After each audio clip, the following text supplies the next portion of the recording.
soberano e eterno Pai.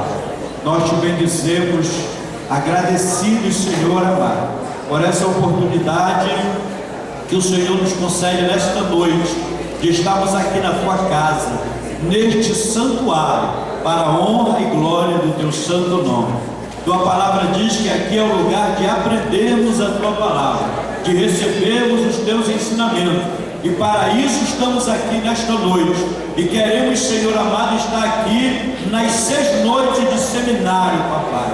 Nós te louvamos porque o Senhor já nos trouxe aqui. O Senhor nos tem abençoado por estarmos aqui. E pedimos que o Senhor continue nos abençoando. Em nome de Jesus, que não haja enfermidade, não haja dificuldade, absolutamente nada, Senhor, nos impeça de estarmos aqui para receber a tua palavra. E a tua palavra que vamos receber, ela possa verdadeiramente estar na nossa mente e também no nosso coração. E Pai eterno, aqueles que estão vindo para a tua casa, traz em paz, traz em segurança, Senhor. Aqueles que vão chegar, aqueles que já estão aqui, abençoa, dando graça, dando vitória, Senhor, cuidando dos nossos lares, da nossa família, papai, cuidando da nossa vida, para a glória do teu nome. Que o teu Espírito Santo tome conta deste ambiente, Senhor, para nos fazer entender a ministração da tua santa e maravilhosa palavra. Pai Santo, é a nossa oração, em nome do Senhor Jesus. Amém, amém. Glória a Deus, louvado seja o nome do Senhor. Quando a angelical trombeta nesse mundo estrugir, o meu nome ouvirei Jesus chamar, pois eu creio na promessa e que Deus a vai cumprir. Quando ouvir Jesus meu nome proclamar,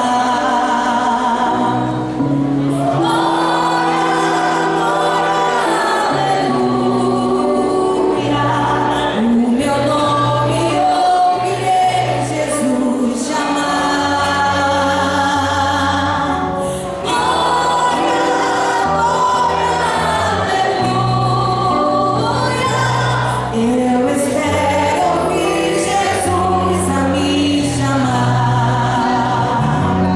Quando o céu for enrolado e o sol der as luz, o meu nome ouvirei Jesus chamar. Passarão a terra e o mar, mas permanecerá Jesus. E meu nome vai na boca pronunciar.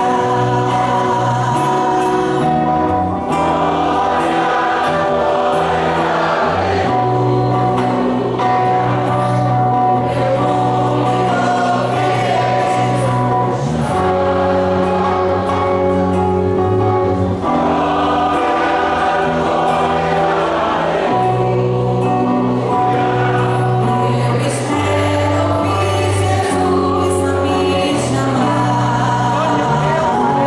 Oh, que música suave há de ser pra mim ouvir. O meu nome Jesus Cristo anunciar. Oh, que gozo vai minha alma lá nos altos céus fluir. Quando Cristo me amou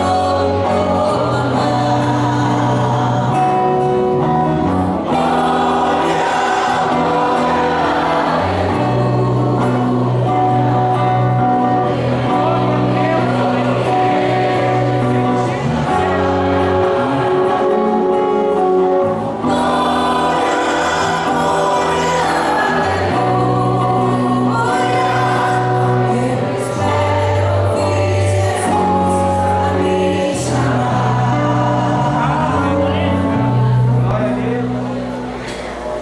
Meus amados irmãos, a paz do Senhor Jesus.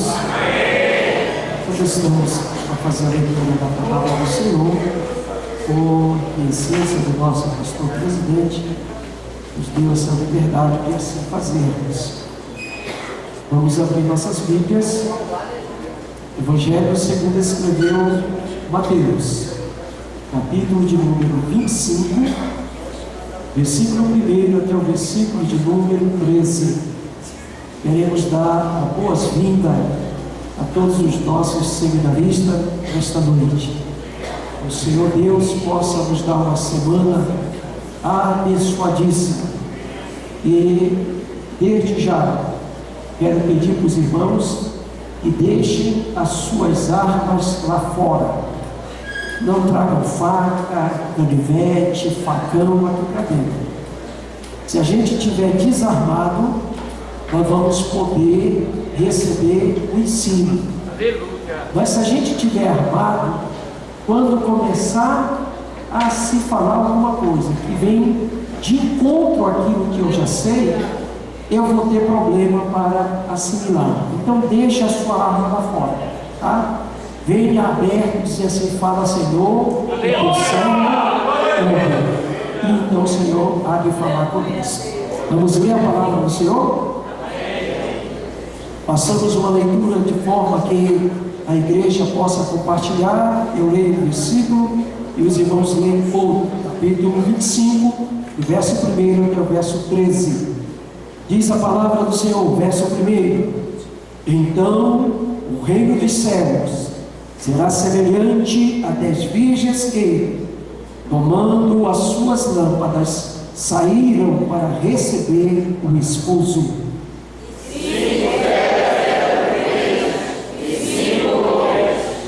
E as insensatas, tomando consigo as suas lâmpadas, não levaram azeite consigo.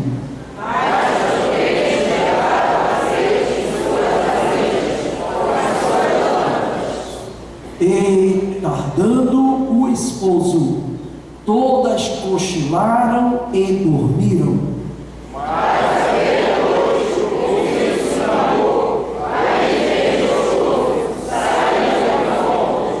Então todas aquelas virgens se levantaram e prepararam as suas lâmpadas.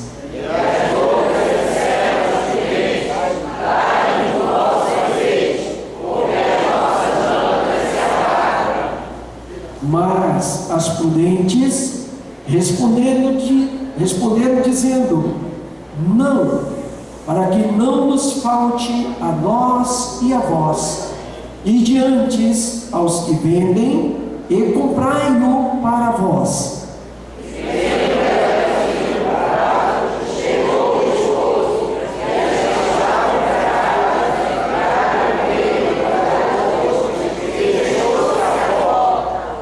E depois chegaram também as outras virgens, dizendo: Senhor, abre-nos.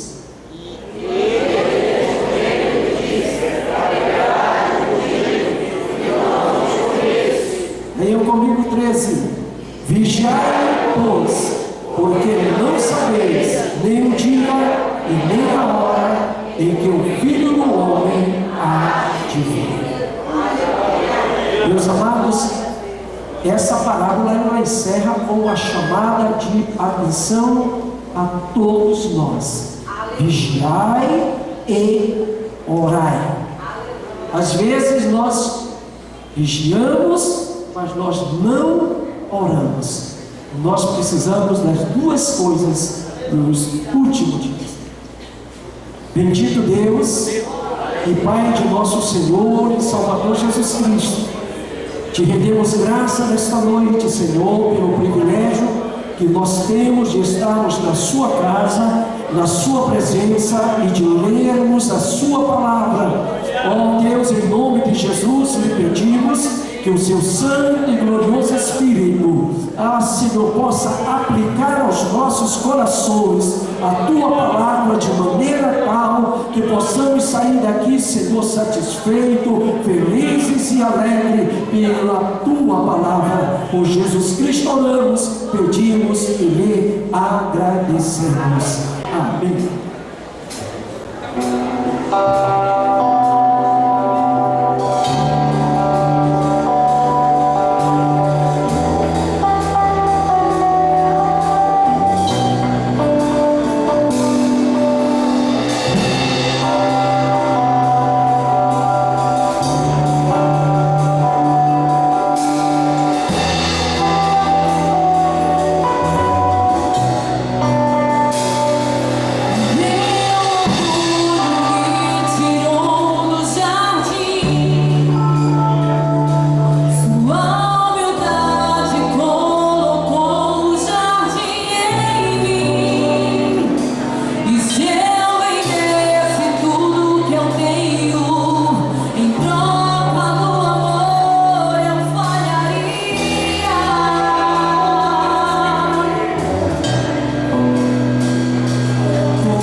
vamos conversar um pouquinho a respeito da palavra do Senhor, nosso Deus. Nós temos aí Mateus capítulo 25, que foi a leitura que nós fizemos, e no telão aí, meus amados, vocês já podem ter a leitura que nós vamos fazer. Então, o reino dos céus será semelhante a 10 virgens que, tomando as suas lâmpadas, saíram ao encontro do esposo. 5 delas eram prudentes, 5 loucas, e as loucas, tomando as suas lâmpadas, não levaram azeite consigo, mas as prudentes levaram azeite em suas vasilhas com suas lâmpadas. E tardando o esposo, tosquenejaram todas e adormeceram. Mas à meia-noite ouviu-se um clamor. Aí veio o esposo saindo ao encontro. Há alguns anos atrás, aqui nesse público, um jovem pastor, bastante jovem, ele veio e disse assim: eu não sei porque esses pastores velhos dizem que não sabem a que horas Jesus vem. Eu sou um pastor novo, no entanto eu leio a Bíblia, e eu posso dizer para vocês que Jesus vem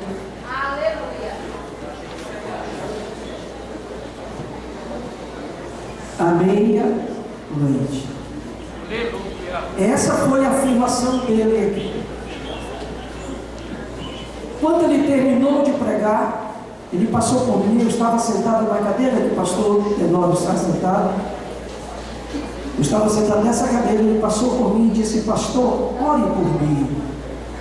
E eu disse para ele: eu vou orar por você, mas primeiro eu vou consertar o erro que você ministrou no púlpito dessa igreja.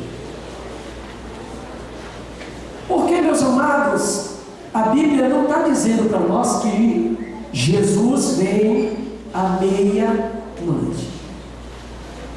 A Bíblia não está dizendo isso. A Bíblia nunca disse isso. Quando você, os irmãos que estão aqui já viram, mas quando você lê isso aqui, diz que elas adormeceram, mas que à meia-noite ouviu-se um clamor. A pergunta para nós começa agora: quem foi que se levantou com esse clamor? Não venha me dizer que foi o Espírito Santo, que não tem nada a ver aqui, tá? Quem foi que levantou? E diga-se de passagem, quem clamou aqui, ó, quem clamou aqui à meia-noite, não estava dormindo. Sim ou não? Ainda que as noivas, noivas não, conserta a palavra, volta. Esse negócio aqui é meio complicado, só o pastor Wilson que sabe aí com isso aqui. Ainda que as virgens estivessem dormindo, tinha alguém acordado. Sim ou não? Aprendamos uma coisa, meus amados: ainda que a era seja de treva, sempre terá alguém com a luz do Evangelho. Ainda que nós estejamos passando momentos tribulosos, sempre terá refrigério para aqueles que confiam no Senhor. À meia-noite ouviu-se um clamor, alguém se levantou. Como esta parábola só quem narra é o nosso irmão Mateus, parece-nos que ele não tem interesse de dizer quem é esta pessoa. Ele não tem interesse em revelar quem é esta pessoa, porque o cunho dessa parábola é um cunho escatológico. Ele quer dar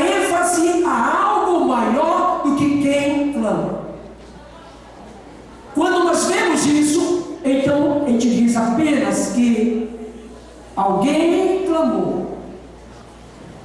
A quem esse moço está clamando? A quem esse arauto, eu vou chamar de anônimo aqui, a quem este anônimo está clamando? Aí vem o noivo. Para quem ele está trazendo esta mensagem? Para as virgens. Para as virgens. Porque as virgens estão dormindo. Olha bem, amados. Ele tinha uma preocupação de que as 10 virgens estivessem aptas, preparadas, prontas para recepcionar o noivo. Olha bem a palavra que eu estou utilizando. Ele queria que as virgens, as 10 virgens, estivessem aptas para recepcionar o noivo. Daí ele usa a expressão: aí vem o esposo sair-lhe ao encontro. Você está sentadinho? Deixa eu dizer uma coisa para você. O esposo que nós estamos falando aqui, ele não vem buscar as 10 virgens. Você ouviu o que eu falei? Vou repetir de novo. O esposo, aí vem o esposo, ele não vem buscar as 10 virgens. Ei, o negócio pegou, não foi? A minha irmã chega a abrir a boca aqui e disse: misericórdia agora. Por quê? Porque o esposo vem buscar a noiva. As 10 virgens não são a noiva. Não são. Nós até poderíamos utilizar as 10 virgens como forma de prudência, como forma de compromisso que elas têm, que a noiva deveria ter, mas elas não representam a igreja do Senhor. Opa, pastor, pelo amor de Deus, não vem ensinar heresia aqui hoje. Longe de mim, irmãos, ensinar heresia. Mas nós precisamos entender uma coisinha aqui. O anônimo que clamou aqui, ouviu-se o clamor, ele estava preocupado com essas 10 virgens que estavam adormecidas. Quando a coisa começa a demorar muito, a gente começa a ficar um pouco relaxado, achando que está tudo. Mas o clamor dele fez com que as 10 virgens se acordassem, se levantassem, buscassem assumir o compromisso que elas tinham. Isso é a introdução daquilo que nós queremos falar. Eu vou sair daqui para a gente olhar um pouquinho. A parábola das 10 virgens, contada por Jesus, parece apenas no Evangelho, nós já falamos. O grito proclamado aí vem o noivo é dado por um anônimo despertando as virgens. Logo, ele não tem finalidade de despertar a noiva.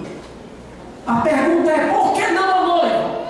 Porque a noiva do Cordeiro já está preparada. A noiva do Cordeiro está pronta. Quem não está pronto, meus amados, são as virgens. Elas estão adormecidas, mas a noiva não. A noiva está pronta. Se Jesus vier hoje, a noiva do Cordeiro subirá ao encontro de Jesus. Mas ele tinha um compromisso, porque, queridos, ele queria também que as 10 virgens participassem do gozo da noiva, da alegria daquele casamento. amor para que a coisa aconteça. Eu trago uma imagenzinha aqui. Você olhando essa imagem aqui para a nossa costa aqui, não está muito claro, aqui está melhor para vocês. Vocês estão bem melhor aqui. Todas estão vestidas de branco. Todas estão com as lâmpadas acesas. Todas estão prontas para fazer o cortejo nupcial.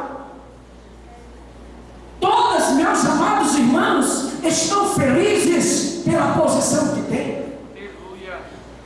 Aparentemente não há diferença entre as 10 virgens, falando do seu estereótipo. Quando adormecem as 10. Quando se acordam as 10.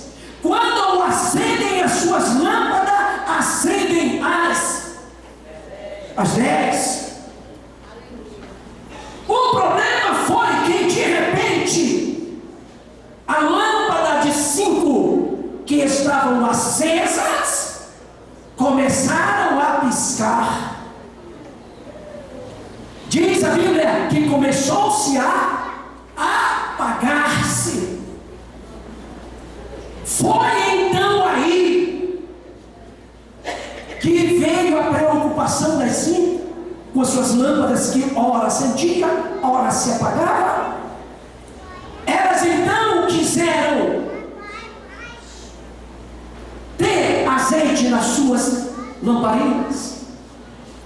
Elas então quiseram com que as suas lâmpadas estivessem acesas, porque elas também queriam recepcionar o noivo que estava chegando. Receberam um conselho, e o conselho que elas receberam foi: vão e comprem azeite para vocês. Diga-se de passagem, meus amados, elas aceitaram o conselho e foram comprar azeite. E diga-se de passagem, elas compraram azeite. Sim ou não? Eu estou falando da Bíblia. Sim ou não? Elas compraram azeite. Mas o problema, meus queridos, é que quando elas chegaram com as lâmpadas acesas dela, a porta já estava fechada. O problema, meus amados irmãos, é que alguém acha que pode comprar azeite amanhã e vai deixando para depois, e quando quiser se preparar, será tarde demais. Mas há um grito, meus amados irmãos, hoje. Aí vem o noivo sair ao encontro. Prepare-se antes de Jesus voltar. Vamos continuar aqui um pouquinho. Vou sair disso aqui, senão não vou conseguir falar nada. Função primária. Pastor, mas eu não estou vendo isso na minha... Se preocupa não, amado. Isso aqui é apenas algo a mais que eu estou colocando aqui. Não poderia copiar a nossa apostila para jogar aqui. É apenas algo a mais um pouquinho. Função primária das 10 virgens. Depois eu vou dizer para vocês quem é a igreja. Mas a função delas, primeiro, preparar o caminho para que a noiva seja conduzida até o noivo. Função das 10 virgens. Elas tinham o dever de preparar o caminho para que quando o noivo viesse, ele soubesse muito bem aonde estava a noiva. Seria mais ou menos assim, amado, ó. 5 lâmpadas acesas desse lado, 5 lâmpadas acesas desse lado. O noivo olha daqui e diz: esse aqui é o caminho, a minha noiva está lá, vou lá. Função primária delas: preparar o caminho para que a noiva seja conduzida até o noivo. Segundo, não deixar que a noiva seja enganada. Como assim? Verdade.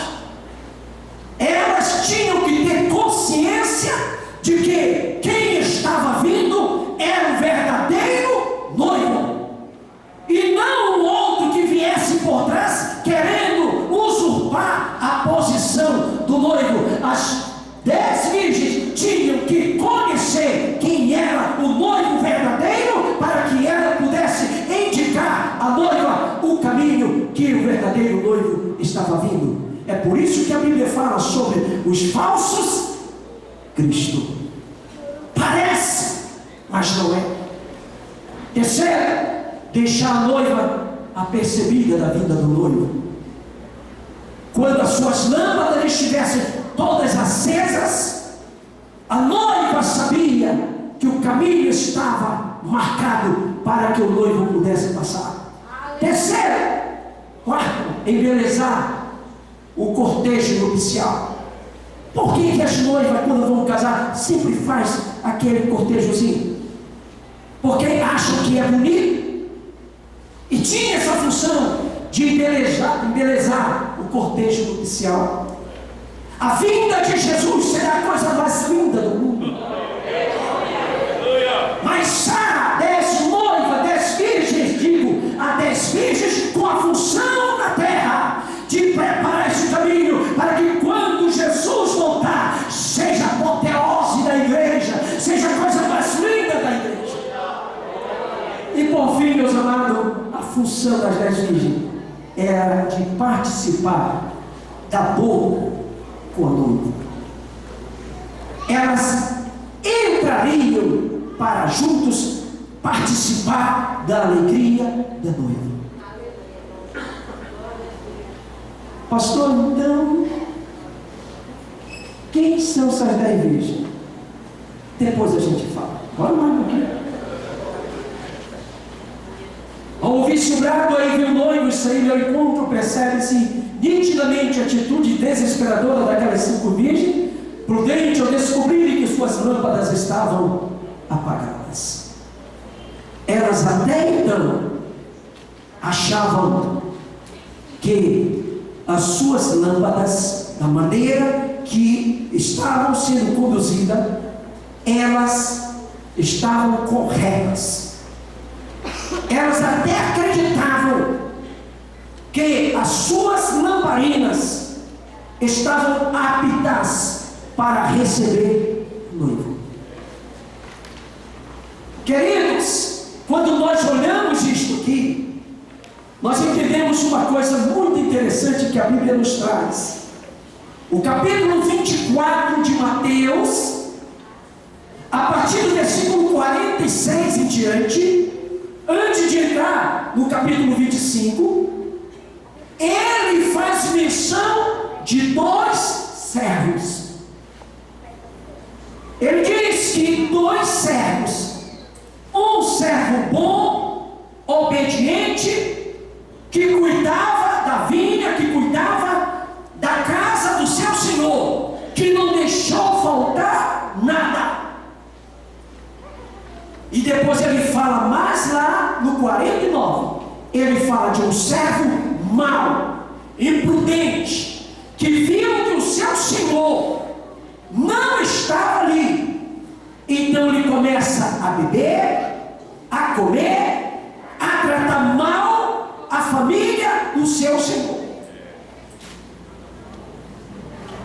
Os 2 servos são trabalhadores da seara. Então, quando ele termina esta visão, ele entra no capítulo 25. Quando ele entra no capítulo 25, ele entra para falar das 10 virgens, 5 loucas e 5 prudentes. É a mesma coisa. Ele está trazendo a mesma visão. Ele está falando de trabalhadores da seara do Senhor. Ele está falando no capítulo 25, ele está falando do ministério da igreja, ou do ministério que Deus tem dado para a igreja. Quem é que cuida da igreja, irmão? Pastor presidente da igreja, os seus auxiliares. Quem é que se preocupa em seminários? Quem é que se preocupa em falar em oração?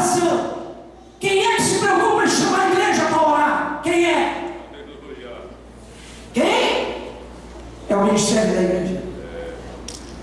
Quem é que vê o mal que a igreja está passando e se levanta e convida a igreja para jejuar, para orar, para estudar a palavra do Senhor? Quem é? É o ministério da igreja. Porque o ministério da igreja, ouvi muito o pastor Monteiro falar isso aqui, dizendo que nós cuidamos da noiva do Cordeiro. Glória a Deus, aleluia. Diz que responsabilidade que nós temos de cuidar da noiva do Cordeiro. A noiva só não vai ser enganada, irmãos, se os homens que Deus tem colocado à frente estiverem com suas lâmpadas acesas. Os homens que Deus colocou à frente no seu trabalho, no seu rebanho, estiverem com suas lâmpadas acesas, porque se a lâmpada desses homens se apagarem, o desastre da igreja será grande, a noiva será enganada.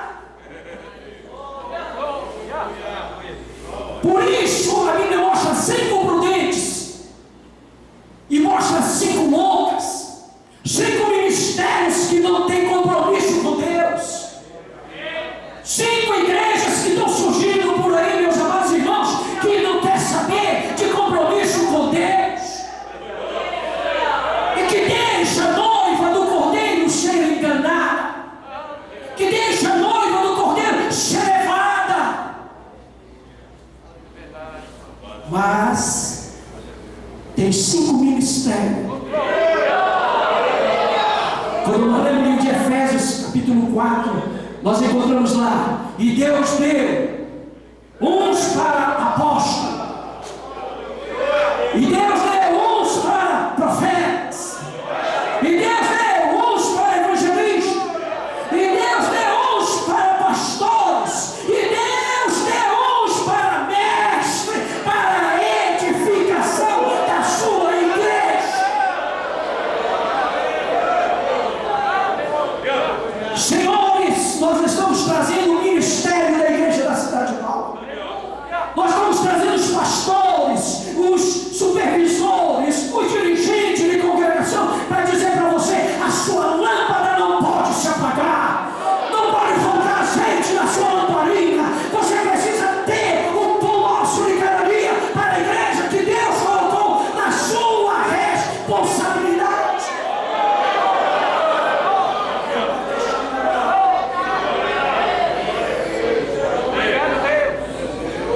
E Deus, irmão, Graças te damos. vamos olhar mais um pouquinho.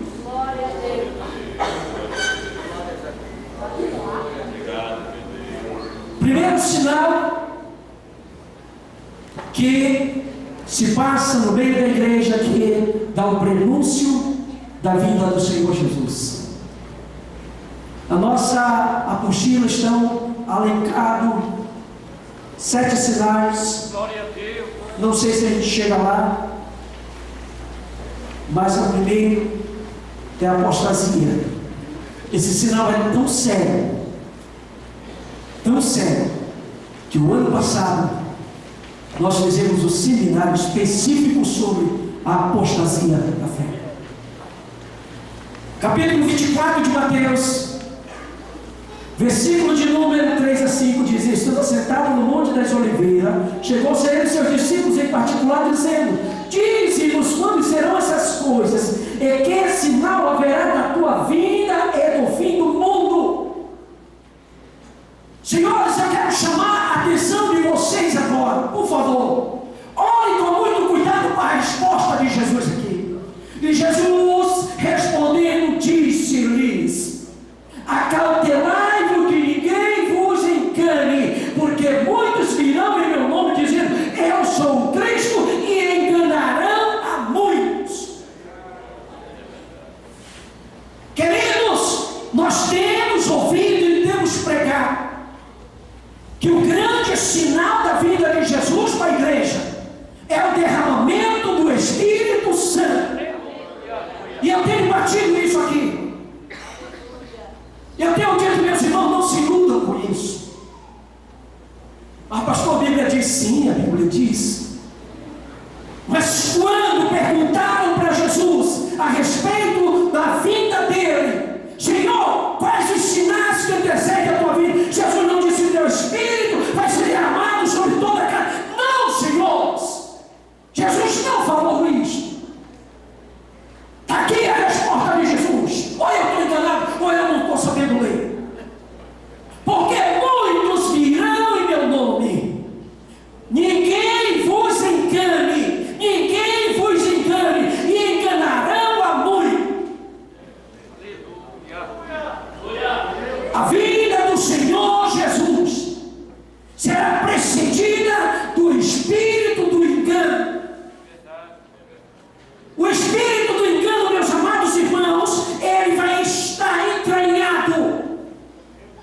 de tal maneira que é difícil detectar. Capítulo 1, versículo 5 fala de engano, versículo 11 fala de engano, versículo 24 fala de engano. Quando nós olhamos, eu tentei elencar alguma coisinha para nós aqui. Eu coloquei aqui: que tipo de engano nos últimos dias, como sinal da vida de Jesus, nós vamos encontrar? Primeiro, falsos pastores, aproveitadores da igreja, pessoas que estão largando seus empregos para fazer da igreja cabide de emprego. Pessoas, meus amados irmãos, que são pastores, apacentadores de si mesmo. E tem outra coisa, ainda tem um grupozinho de pessoas, e Deus tenha misericórdia de nós, que reúne-se e chega e diz assim: venha ser pastor sobre nós, venha pastorear a nós precisamos de vocês. A Bíblia fala que eles constituirão para si pastores. Aqui, ó, o engano. Segundo, falsos profetas. Queridos, o que mais se vê hoje são igrejas onde as profecias profetadas estão saindo de todo jeito. Há algo interessante sobre isso. Naquela igreja estão revelando o CPF, pastor geral. Aí o pessoal vai tudo para lá. Naquela igreja curou, olha, curou em câncer, vai tudo para lá. Naquela igreja, irmão, está chorando e Jesus está dando calma, vai tudo para lá. Aleluia. Nós estamos medindo as pessoas, pastor Cleus. Uma vez eu ouvi o senhor falar algo e agora me lembrei. Puxa, pastor, a gente vê aquela pessoa ora e acontece. A igreja está cheia. Nós estamos julgando as pessoas pelos milagres que estão acontecendo. Apocalipse capítulo 13 e versículo 11. Leia Apocalipse 13 e 11, por favor. Eu não tenho essa referência aqui, mas alguém lê para nós, por favor.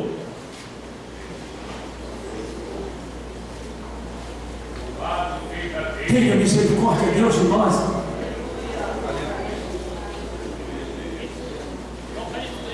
13, verso 11. E ainda outros, outra vez revestidos da terra, possuídos de 2 chifres, parecendo cordeiro, mas falava como um dragão. Eu vi de novo a besta emergindo da terra.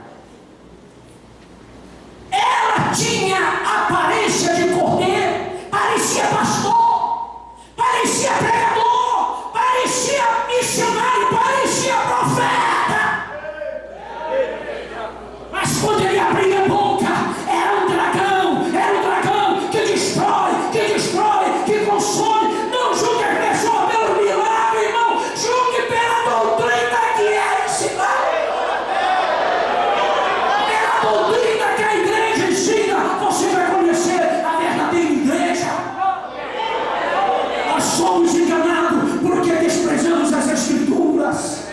A Bíblia diz: examinai as Escrituras, porque julgaste nela a vida eterna, e são elas que testificam de Jesus.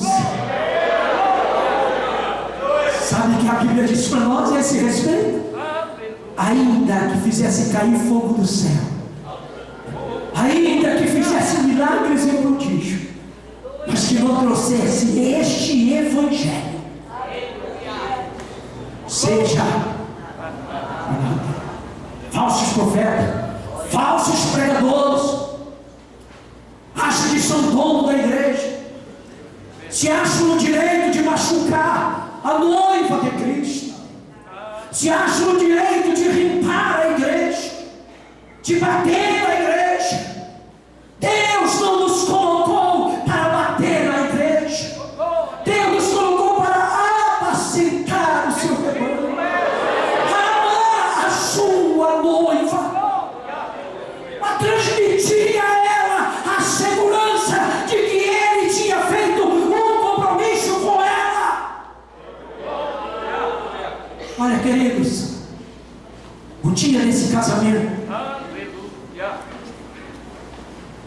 No dia do casamento, o noivo chegou e disse assim: eu vou preparar lugar. Está escrito? O noivo não levava a noiva, pastor Elias, na mesma hora. Ele primeiro assumiu o compromisso e ia preparar o lugar. Ele depois disse: depois que eu preparar o lugar, eu vou voltar. Naquele momento, diante do sacerdote, a noiva assumia o compromisso de aguardar o noivo, o compromisso de ser fiel ao noivo, o compromisso de recepcionar o noivo, o compromisso de ser casta para o noivo, de ser santa para o noivo, de honrar o noivo. Queridos, a igreja assumiu um compromisso com Deus, com Jesus. Jesus olhou para a igreja e disse: eu vou para o Pai preparar lugar para vocês.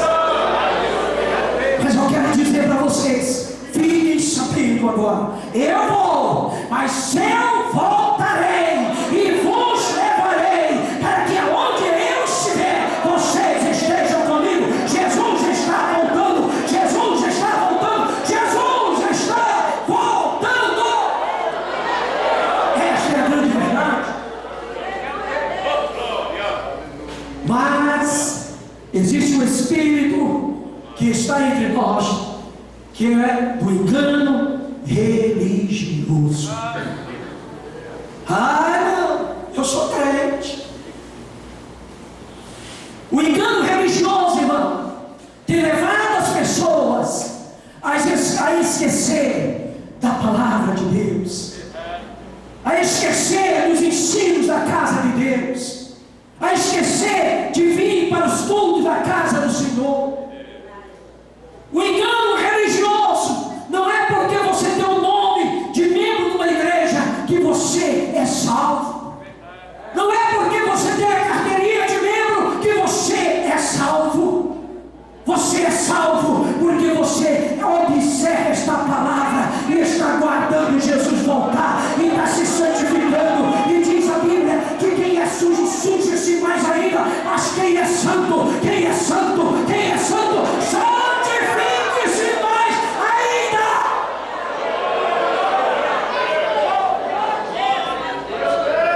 Queridos, eu ouvi o pastor Gilberto Marques falar uma coisinha. Eu digo como a gente aprende as coisas. Ele falou para nós, pastores, disse: irmão, vocês veem a garça. A garça tem a pena bem branquinha, mas ela caça no meio do mangal. Ela está lá no mangal, mas as penas dela são todo o tempo brancas. Nós estamos no mundo, mas não podemos nos contaminar com ele. Não queira ser religioso, não venha trazer missões para dentro da casa do Senhor, não venha trazer para cá dança, não venha trazer para cá música mundana, não venha trazer para casa do Senhor aquilo que Deus não nos deu. Quem tem ouvido para ouvir, ouça. O engano religioso, as falsas igrejas estão cheias, cheias.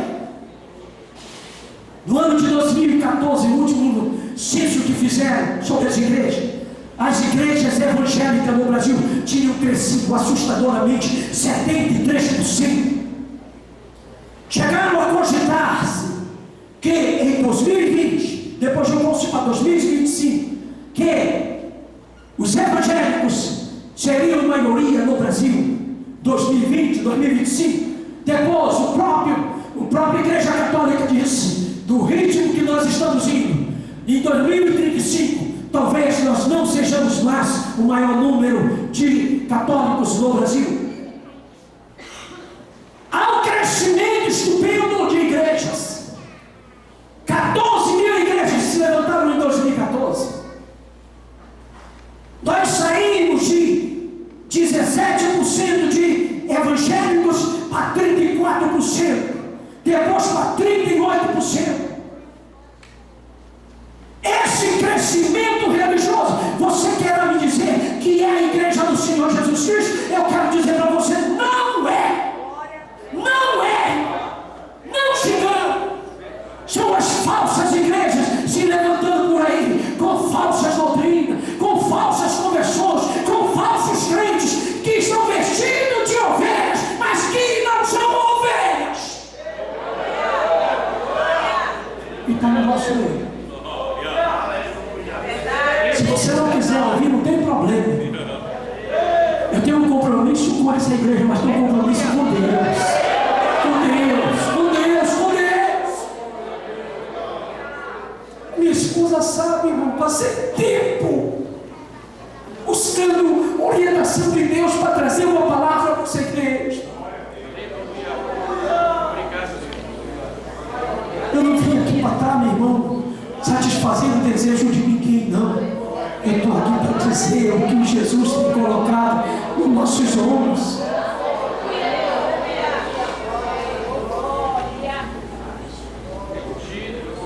Olha só, meus amados, o que nós temos aqui, sinal de alteração das Escrituras,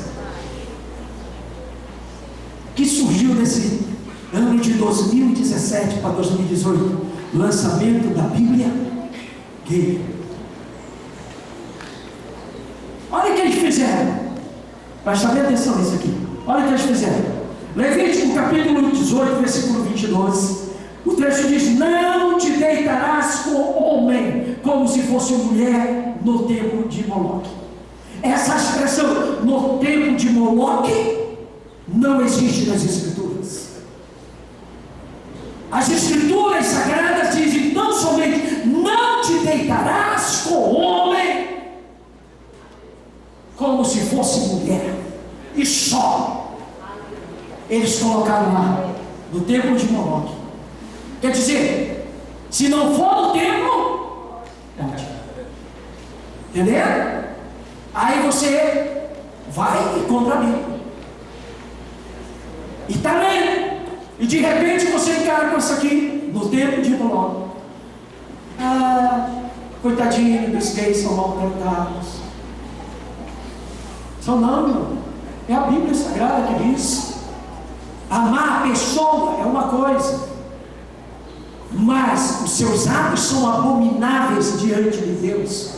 Olha lá o trecho de Coríntios 6, 9 a 10.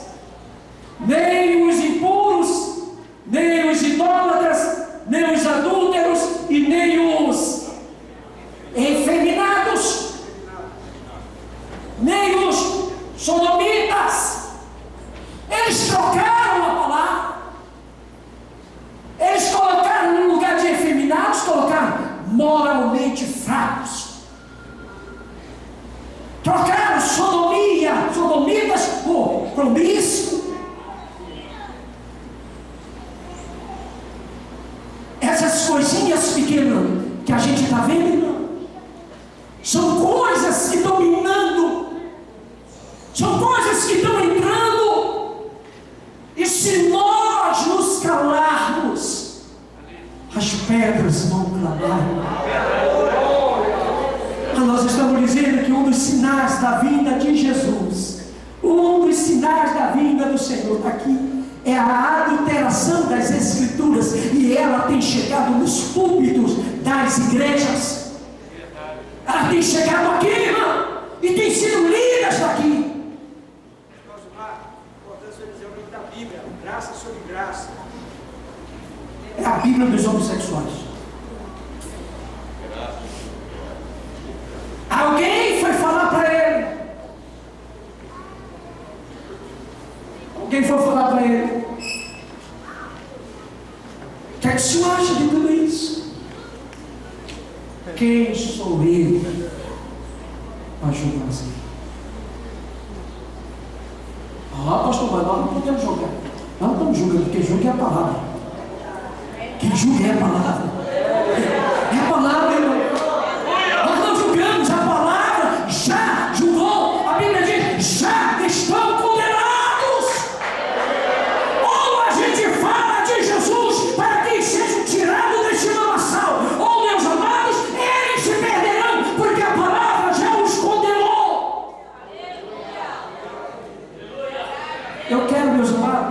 chegou a hora de parar. Mas eu quero fazer vocês lembrarem, só um instantinho, amigo. Quero fazer vocês lembrarem o hino de número 16 da harpa cristã. Posso, tendo as mãos vazias, com Jesus eu me encontrar. Quantas almas poderia ao Senhor apresentar? Um dos sinais da vida de Jesus, e nós vamos já tratá-los, é a ausência de amor pelas almas. Irmãos, todos vocês têm direito de fazer perguntas. Para isso eu tenho um caderninho de vocês. Escrevam no papel, mande para nós, porque nós não vamos poder estar abrindo espaço para todo mundo se levantar e falar. Mas tem um papelzinho, mande, e dentro da possibilidade a gente responde. Pastor Josué. Aleluia. Saudamos a todos mais uma vez com a paz do Senhor.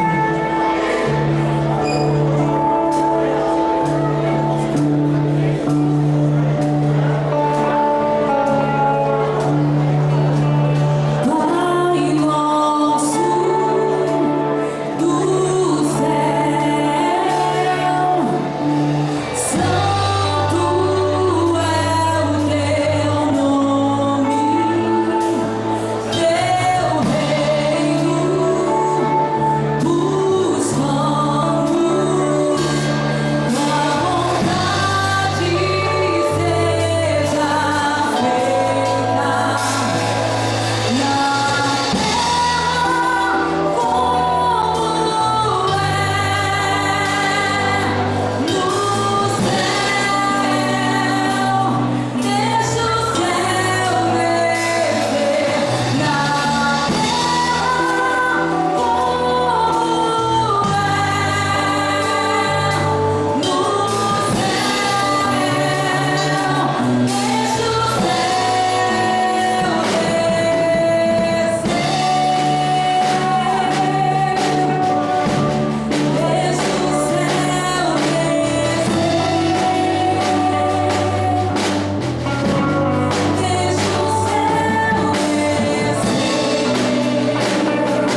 acontecer, viu? Vai demorar não, é questão de tempo. Jesus vai voltar para nos levar. Prepara-te, ó Israel, para te encontrares com o Senhor teu Deus. Sua Majestade.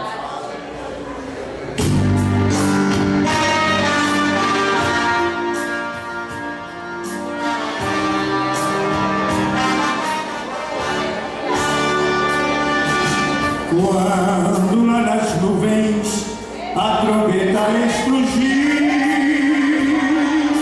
Sua Majestade vai surgir, coroada em glória, todos hão de assistir.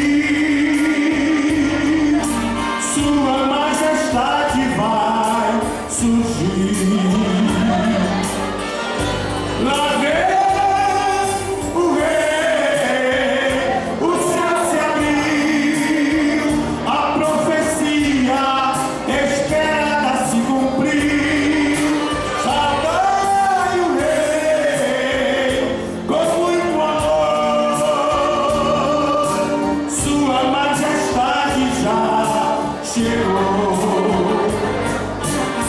nosso universo, Pai, passe a brilhar.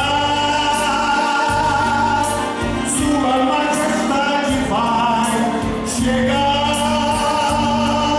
O mundo de pecado deixará de existir. Sua Majestade vai surgir.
nossa semana teológica, esse seminário que está tratando assunto escatológico.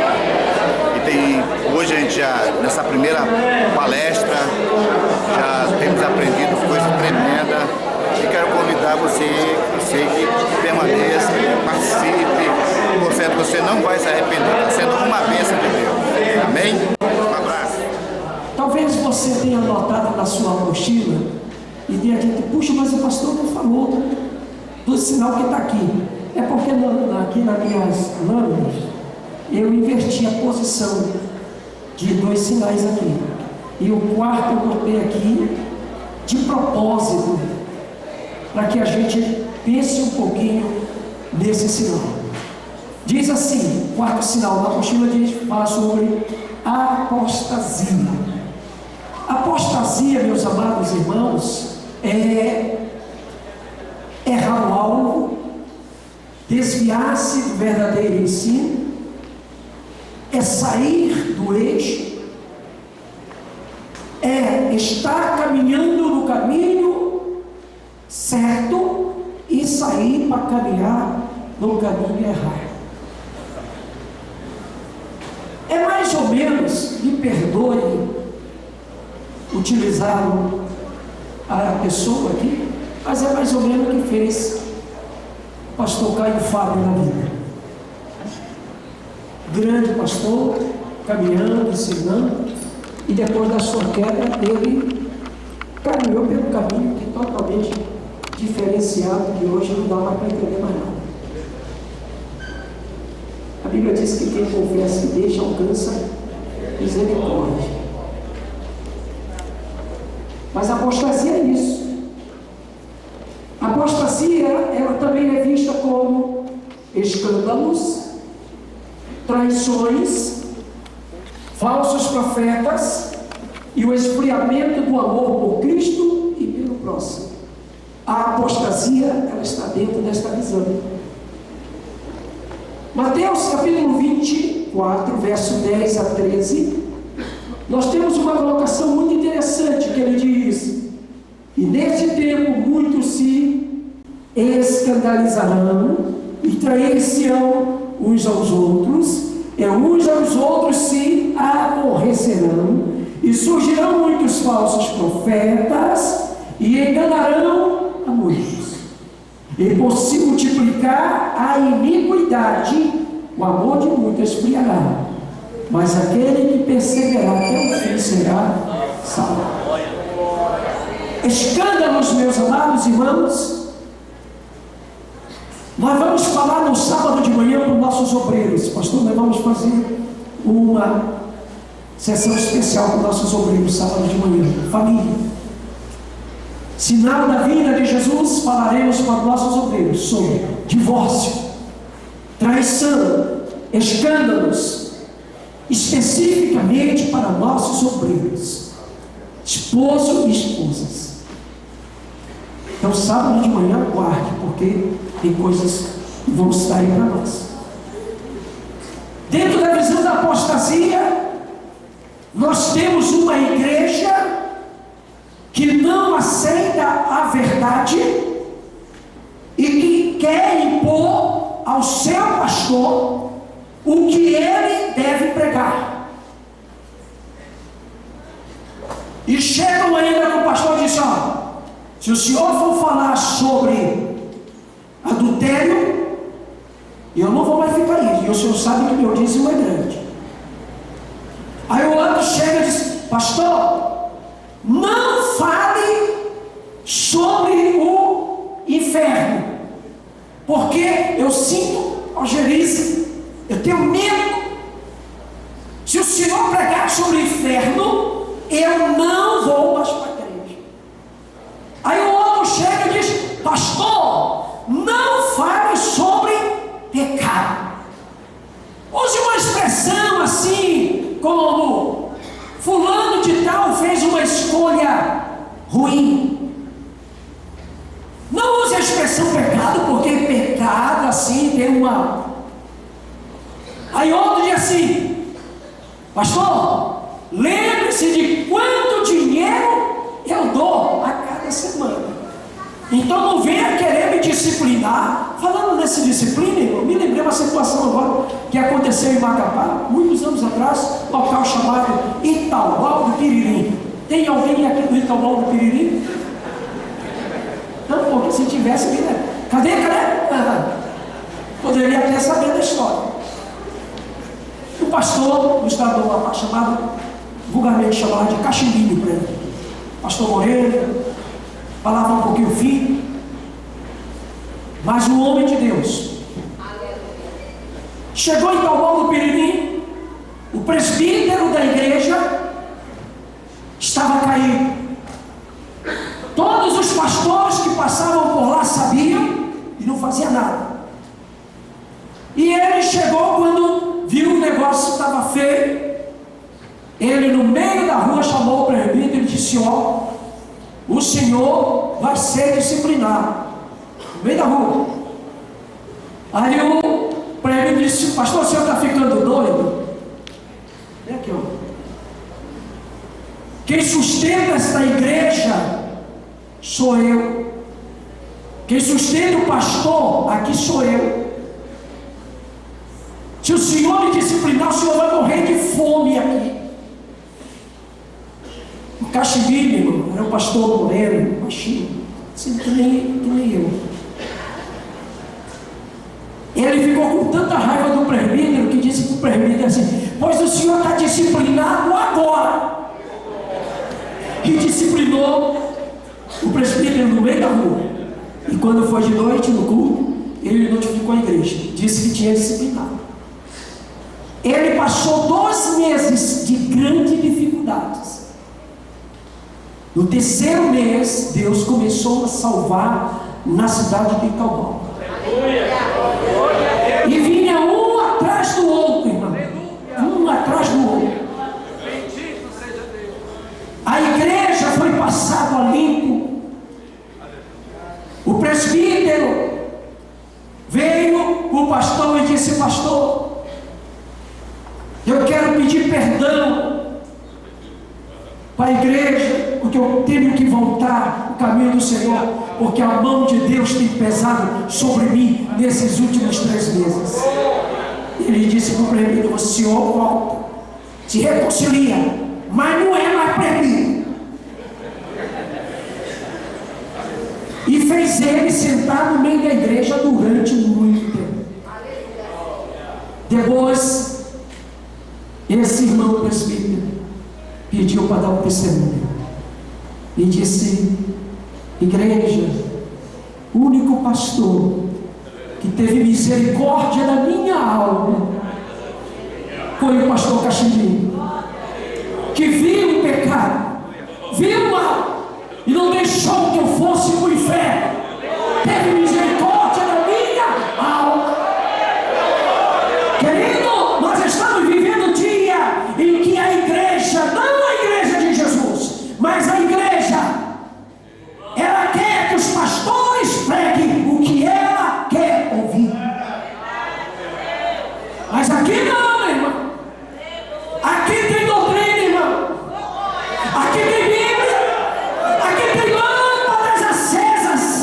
Aqui tem obreiros que oram, que jejuam, que choram aos pés do Senhor, pedindo a orientação de Deus.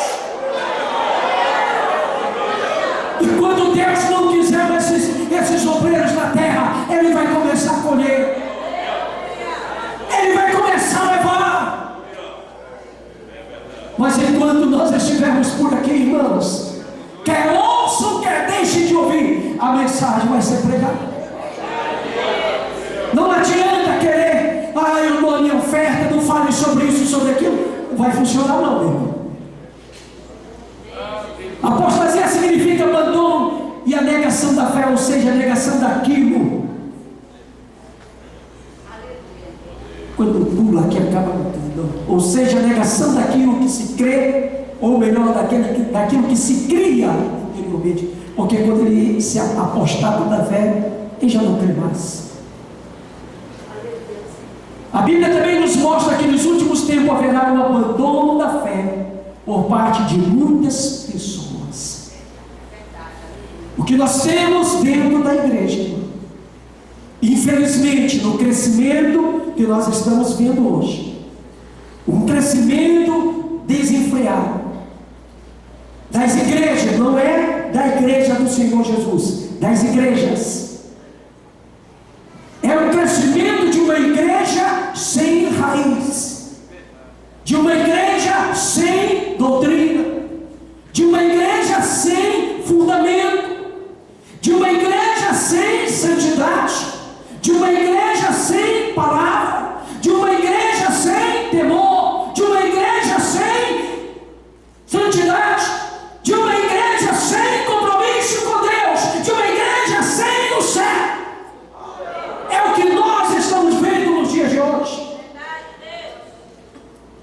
Se Jesus viesse hoje, irmão, será que esta igreja ficaria vazia? Se Jesus viesse hoje, todos nós subiríamos com o nosso Senhor e Salvador. Do que adianta nós ganharmos o mundo inteiro se nós perdermos a nossa alma? Do que adianta as faculdades? Do que adianta passar noites e noites em praia para fazer prova na faculdade, para ganhar posições sociais, se perder a tua alma? Do que adianta, meus queridos irmãos? Porque a Bíblia diz que aonde estiver o vosso coração, lá está o vosso tesouro. Quantos pais tirando seus filhos de dentro da igreja? Quantos pais dizendo para o filho: você não vai para o culto, você não vai para o ensaio, porque você vai estudar, você tem que ser alguém da vida. E tira do filho o direito de se congregar, de ter uma vida social com outros irmãos da mesma fé. Quer ficar com raiva, filho? Quantos pais que estão empurrando seus filhos para o inferno, fazendo seus filhos apostatarem da fé? Porque, meus amados irmãos, nessas faculdades, nessas universidades, nós não encontraremos Jesus nela. Já não se encontra Jesus em muitas igrejas, muito menos nas faculdades. Na Universidade Federal do Estado do Pará tem um prédio muito grande lá, e o nome dele não é igreja. O nome dele é Vadião. Por que Vadião? Porque é lugar para vadio. Me perdoa, mas eu passei lá por dentro. É lugar para estar fumando maconha, se prostituindo e tendo vários outros problemas.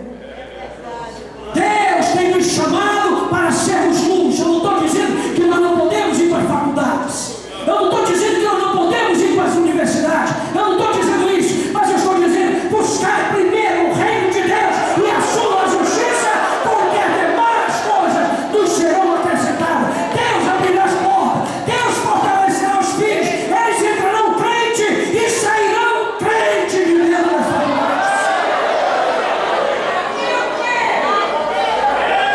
Mas se você afastar seu filho da igreja, ele vai entrar crente e vai sair de lá um ateu.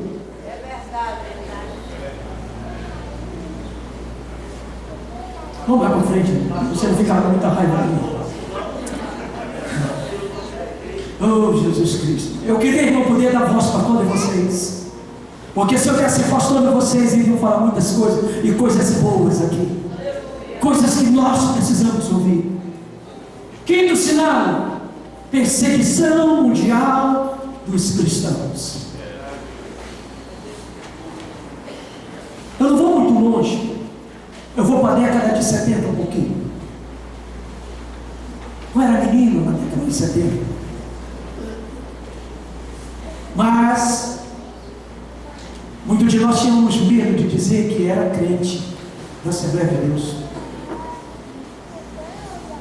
porque se dissesse que era crente, apanhava. Se dissesse que era crente, era apedrejado. Que dissesse que era crente era maltratado, era incentivado a maltratar.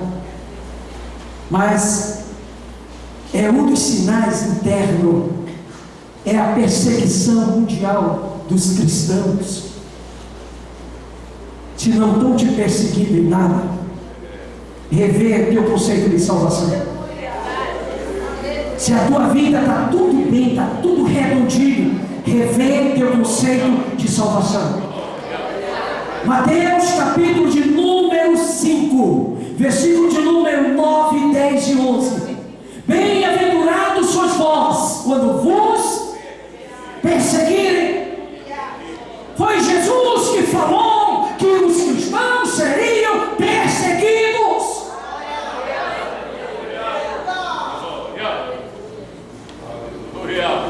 Se não estão te perseguindo, alguma coisa está errada. E não está errado com o Evangelho. Porque, meus amados irmãos, a Bíblia diz que quem é da luz vem para a luz, para que as suas obras sejam notórias. Mas quem é da treva não vem para a luz, para que não sejam vistos pelos homens. Eu vou contar a historinha porque eu perco os amigos, mas não perco a história. Sabe o que acontece? O moço entrou para o quartel. Quando ele terminou, em janeiro, ele pediu culto e ações de graça. Quero pedir o culto e ações de graça porque eu passei o ano inteiro no quartel e ninguém descobriu que eu era crente. Agente secreto de Deus. Nesses últimos dias, meus amados, agentes secretos de Deus são aqueles que estão com suas lâmpadas apagadas. São aqueles que não têm óleo na sua lamparina. São aqueles que estão pedindo emprestado. Mas a Bíblia diz que aquele que tem óleo na lamparina não pede emprestado. Ele tem, ele brilha, ele está santo, ele testemunha, ele está mostrando o caminho, ele está indicando, ele é luz das trevas. Muitos estão apostatando da fé. Muita perseguição aos cristãos. Mas, queridos, o Senhor Jesus, ele vai dar uma palavra muito interessante ali do Sermão da Montanha. Bem-aventurados sois vós, quando vos injuriarem e vos perseguirem, e mentindo, precisa ser mentira, não pode ser verdade, e mentindo disserem todo mal contra vós. Esse pastor é ladrão, tem que ser mentira. Esse presbítero é ladrão, tem que ser mentira. Esse dirigente, ele é fornicário, tem que ser mentira. Não pode ser verdade, tem que ser mentira.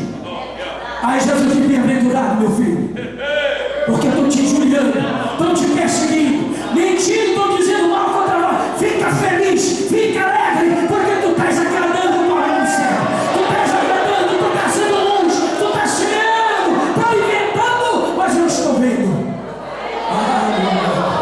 Aí sim.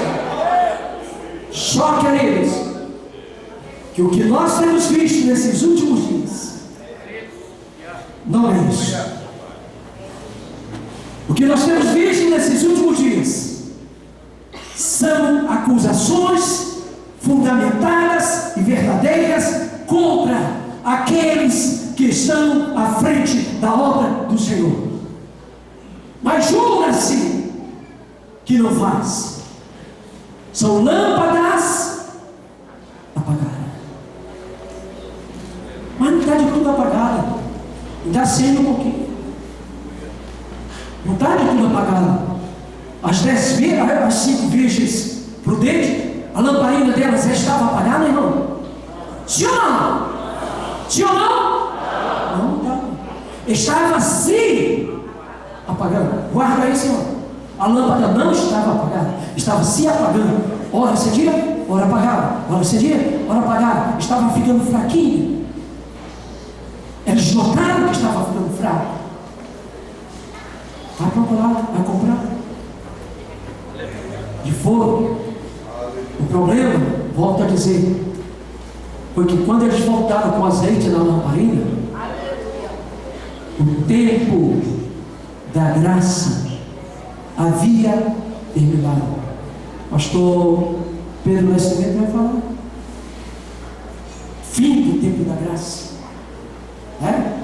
Quando ele for falar sobre a grande tribulação, ele vai dizer para nós: e o tempo da graça se acabou. Não adianta vir com lâmpadas acesas agora.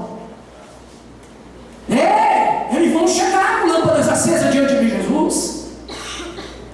Pastor, alguém vai chegar mesmo assim: Senhor, no teu nome nós profetizamos, no teu nome nós curamos enfermos, no teu nome nós expulsamos demônio, no teu nome nós falamos em línguas estranhas, no teu nome nós profetizamos. Por que tu fechou a porta?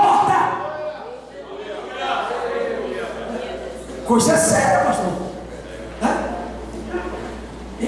É interessante, irmão, como há pastores que se sentem maior que o nosso Jesus. Há um pastor que chegou a dizer que o nosso Jesus é um imbecil. Falou isso, desse jeito mesmo. Aquele homem carequinha ali que negou na cabeça, ele falou: a vida de Jesus foi um fracasso. O projeto de Deus, a humanidade foi um fracasso, acabou com a morte do filho dele. Olha, irmão, que seria de nós se Jesus não tivesse morrido na cruz? Que seria de nós se Jesus não tivesse dado a vida dele na cruz do Calvário? Aí o moço vem dizer que Jesus é um imbecil, porque transformou água em vinho, quando devia ter curado enfermos. Paciência. O que nós temos, irmãos, são perseguição. Aos verdadeiros cristãos, no mundo tereis aflições. Pastor, eu não vou mais para a igreja. Não vai? É agora que você tem que ir. Pastor, mas estão falando mal de mim. E daí? É aí que você tem que vir. No mundo tereis aflições, mas levanta a cabeça. Foi o que Jesus disse. Tem de bom ânimo. Não te entrega não, porque Jesus conta com o teu testemunho. Jesus conta com a tua vida. Nos últimos dias, irmãos, as trevas se manifestam para apagar a luz, mas a luz de Deus brilhará intensamente aonde tiver um cristão, porque somos luz. Alguns cristãos da Somália estavam fazendo uma visita aos Estados Unidos, em uma das cidades dos Estados Unidos, e o pastor de uma grande igreja levantou a igreja e disse: irmãos, vamos fazer uma oração para que Jesus passe toda a perseguição dos cristãos que estão na África. Aí o irmãozinho da Somália levantou: pastor, não faça isso não. O pastor se assustou. Vocês não estão sendo perseguidos? Sim. E vocês não querem que a perseguição passe? Não. Mas por que não? Porque quanto mais perseguição, mais revelação de Deus. Quanto mais perseguição, mais milagre. Quanto mais perseguição, mais nós temos santidade. Quanto mais perseguição, mais nós nos aproximamos de Deus. Quanto mais persegue, mais Deus salva. Quanto mais matam, mais Deus salva. Quanto mais eles nos batem, mais Deus salva. Vocês querem orar por nós? Então faça o seguinte: orem para Deus e dizer assim: Deus, faça com que eles suportem toda dor, faça com que eles não retrocedam. Aí nós vamos aceitar vossas orações. Sabe, meus amados, nós vivemos tempo de perseguição, mas nós temos que saber que há um Deus cuidando de todos nós.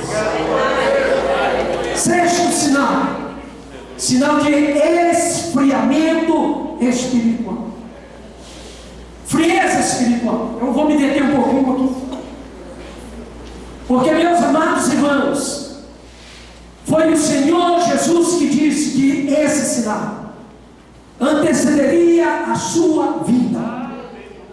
E por se multiplicar a iniquidade, quando ele falou da multiplicação da iniquidade, ele disse: o amor de muitos vai esfriar. Sabe por quê? Porque nós não queremos ser perseguidos. Nós não queremos sofrer por amor a Cristo. Nós não queremos pagar o preço. É preciso, muitas das vezes, o pregador conduzir a igreja ao século I e levar a igreja do século XXI para dentro dos coliseus romanos, para mostrar os cristãos sendo devorados por leões, mas cantando louvores a Deus, mostrando os cristãos sendo decapitados, mas cantando louvores a Deus, mostrando os cristãos sendo crucificados, mas cantando louvores a Deus. Mas a perseguição causa esfriamento do amor, e principalmente o amor pela oração. Pastor Vitor, e dorme no Senhor, ele tinha um diagrama que dizia para nós: muita oração, pastor Rosimar, muito poder. Pouca oração, pouco poder. Nenhuma oração, nenhum poder. Só aparência. Só aparência. Parece, mas não é. Capítulo 13 que nós lemos ainda agora, de Apocalipse 13, 11.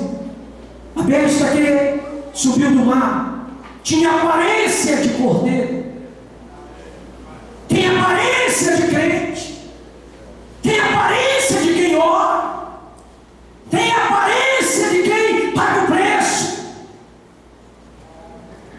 mas é só aparência.